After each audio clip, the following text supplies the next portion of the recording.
So you've looked back at all those changes, the pivots and Facebooks and all of that, and now what do you think people are going to be doing in the next 18 months in the digital video space? Does anyone ever answer that well?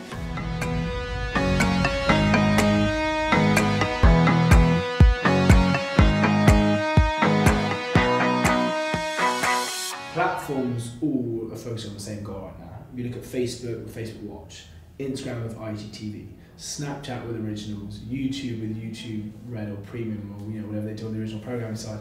Every single platform is focusing on longer form, high quality original content. Yeah. Every single one. So what does that say about the industry? Right? It just shows a very clear path of where it's going to go.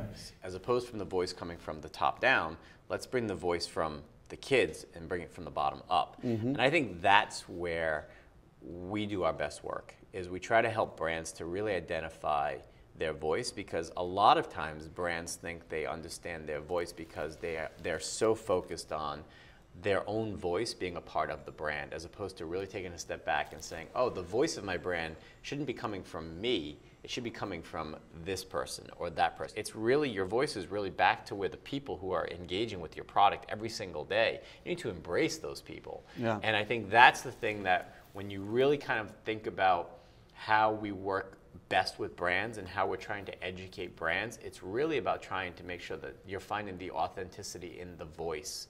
And I think it's something that very few brands are really attuned to what the voice of their brand is, because they don't really understand who the consumer is. And I think really unpacking that and really understanding like the power in understanding where that voice needs to come from can transform your brands. Like, we have the phrase IRL to URL in terms of like the digital and the physical and the fusion of the two, and I think we're very much leaned into that as like the future of kind of content consumption. I think people are gonna begin to get lonely if they're not already there, and just these isolated worlds. So like bringing them into universes that they can interact with, and then taking those stories like back home in their pocket is like, I don't know, that to us is the North Star, and that's where we're focused.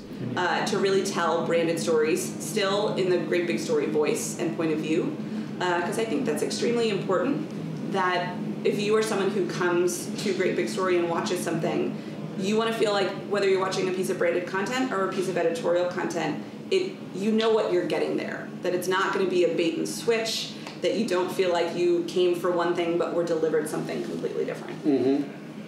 And so they deal with the kind of revisions and is that process all done by Courageous, or that's all the branded content is done by Courageous, yeah. And there's no like Chinese wall where you guys can't collaborate, or we're extremely collaborative. Or you're completely working together. Yeah. You just have, and we need to, or else I think you will get that kind of bait and switch that I said that we were trying to avoid, where they would be creating content that didn't make sense for the Great Big Story kind of environment and ecosystem and to our audience. I've always been a big fan. This might be the hill I die on of interactive video. We did something at VH1 where we worked and did what we thought was the first interactive talk show, live. We were audience members, could sort of come on. It was, we had bandwidth issues back then and video quality issues. I think we'd pulled that off a lot better now. But I think some way for the audience to click back. The audience in a digital world is always interacting with the content, whether it's posting themselves, consuming, sharing. We don't have sort of a way to do that with video. We're really asking a lot of people with an active phone in their hands to sort of lean back, and I don't think that's going to be the future. I think they're going to be leaning forward and interacting with the video, whether it's a choose your own ending or focus on what parts of the video to watch, or really have a bigger role as an audience. I'll tell you what we're doing. I hope it's right. You got to be nimble enough to switch it up if you're not, and even if something you really, really love. I mean, some of these Facebook verticals we talked about are just, they were really good, and it wasn't a lot of fun to say, hey, this isn't working out, but let's do something else with these folks.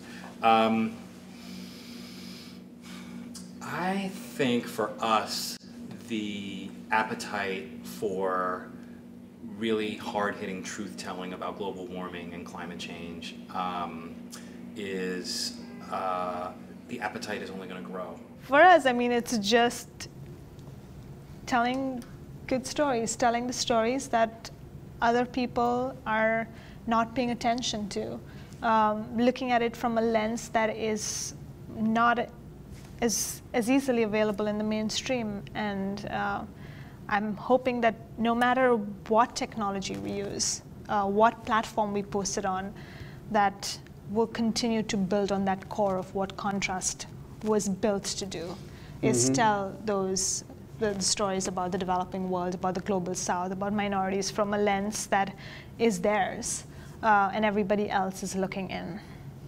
Yeah, and you're looking out.